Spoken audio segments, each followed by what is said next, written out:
l'idée qu'on ne pourra pas continuer comme ça indéfiniment, ne serait-ce que pour des raisons écologiques, parce que le capitalisme nous emmène au chaos, aussi bien au plan social et économique qu'au plan également des guerres et au plan écologique. Cette idée-là qu'on ne pourra pas continuer éternellement, cette idée-là est grandie.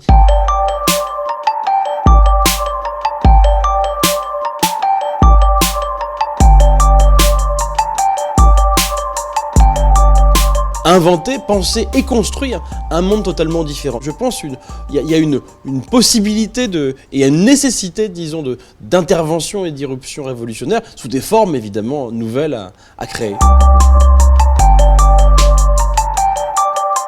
La menace à l'échelle internationale, on la voit, il y a les Trump, les Bolsonaro, Orban et d'autres qui, sur justement ce terreau qui est un terreau effroyable d'un libéralisme qui a échoué, qui est en train d'échouer à l'échelle internationale, planétaire, c'est ce capitalisme sans foi ni loi qui pèse sur nos vies.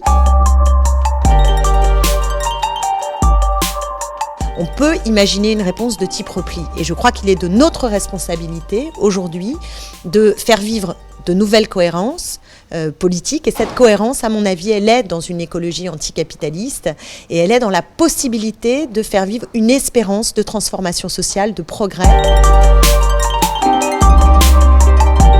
La mise en mouvement un peu autonome d'une partie des masses populaires, parce que c'est ça les Gilets jaunes aujourd'hui, et qui sortent d'une situation d'invisibilité, d'expression sur le champ public de leur parole contestatrice, qui est une parole juste et saine.